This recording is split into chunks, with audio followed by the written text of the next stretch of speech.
হান্নান মাসুদ, দয়া করে বসুন। এটা শাহবাগ চত্বর নয়, জাতীয় সংসদ। বসুন।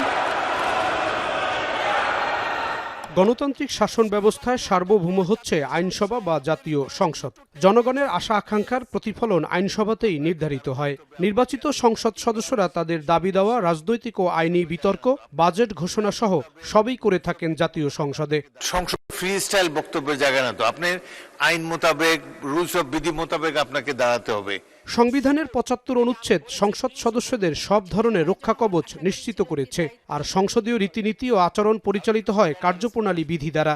এটাকে সংসদীয় সদস্যদের অবশ্যই পালনীয়। তবে এই রীতিনীতির বাইরে হরহামেশাই সংসদ সদস্যদের মানহানিকর ভুল তথ্য ও বিদ্রূপ করতে দেখা যায়। আমার বাবা, আমার দাদা যুদ্ধে শহীদ।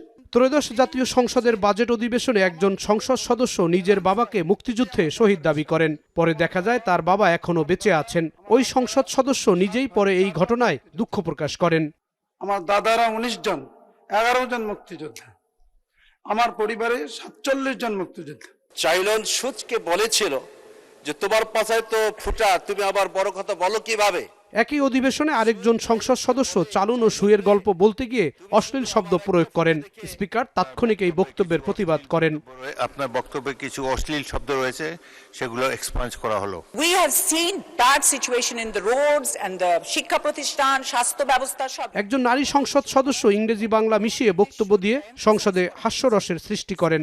নেতা মাওলানা মামুনুল হক অপ্রাসঙ্গিক হওয়ায় হেফাজত নেতা মামুনুল হককে নিয়ে দেয়া বক্তব্য বাতিল করেছেন স্পিকার। তার সম্পর্কে বিরূপ মন্তব্য করা অনুচিত। আবু আশফাক সাহেবের মন্তব্য আমি এক্সপাঞ্জ করেছি। ৭২ ঘন্টা ময়েশ্চার লক সমৃদ্ধ লিলি হুইপড শিয়া মিস্টিক গ্লোয়িং বডি ওয়াশ। শিয়া বাটারের গুডনেস স্কিন রিপেয়ার করে রাখে সফট ও গ্লোয়িং, ছড়িয়ে দেয় লং লাস্টিং ফ্রেগন্যান্স। সংসদ সদস্যদের নানা বক্তব্য নিয়ে সংসদের ভেতর ও বাইরে চলছে আলোচনা ও সমালোচনা। সংসদের হুইপ রুহুল কুদ্দুস তালুকদার দুলু মনে করেন, সংসদ সদস্যদের উচিত কার্যপ্রণালী বিধি ও সংসদীয় রীতিনীতি মেনে চলা। তবে এবারের সংসদ সদস্যদের প্রায় ৮০% নতুন সংসদ হওয়ায় তাদের তৈরি হতে সময় লাগবে বলে মনে করেন তিনি। এই সংসদের প্রায় ২৬০ জন প্রথম এমপি, এটা রেকর্ড। হ্যাঁ, এই যে দীর্ঘ আপনার ১৮-১৯টা বছর বাংলাদেশে তো কোনো নির্বাচনই হয়নি। যেহেতু নতুন, কোন কথায় কখন বলতে হয় এটা হয়তো টাইম লাগবে।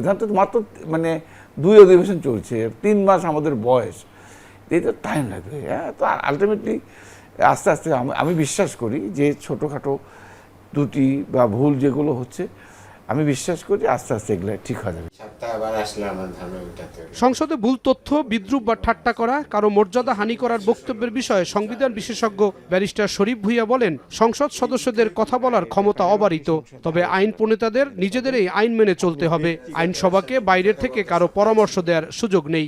সংসদ সদস্যরা আপনার মানহানিকর বা আক্রমণাত্মক বা অশ্লীল বা যেটা অসংসদীয় সে ধরনের কোনো কথা বলতে পারবেন না। এই সংসদ সদস্যরা মিথ্যা তথ্য বা ভুল তথ্য জেনে বুঝে দিতে থাকেন সংসদে, তাহলে তো উনি ওনার নিজের প্রতি ন্যায় বিচার করলেন না, যে জনগণ ওনাকে ভোট দিয়েছে তাদের প্রতি ন্যায় বিচার করলেন না, সংসদ সদস্যের পদের প্রতিও ন্যায় বিচার করলেন না। কেউ যদি ক্রমাগতভাবে ইচ্ছাকৃতভাবে উদ্দেশ্যমূলকভাবে এই ধরনের জিনিস করেন, সেটা স্পিকারের একটা দায়িত্ব আছে, ওনাকে সাবধান করা, এক্সপাঞ্জ করা।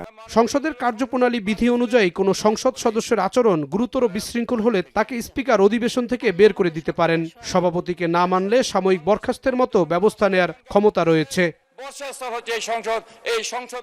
জাহিদ হাসান, এখন, ঢাকা।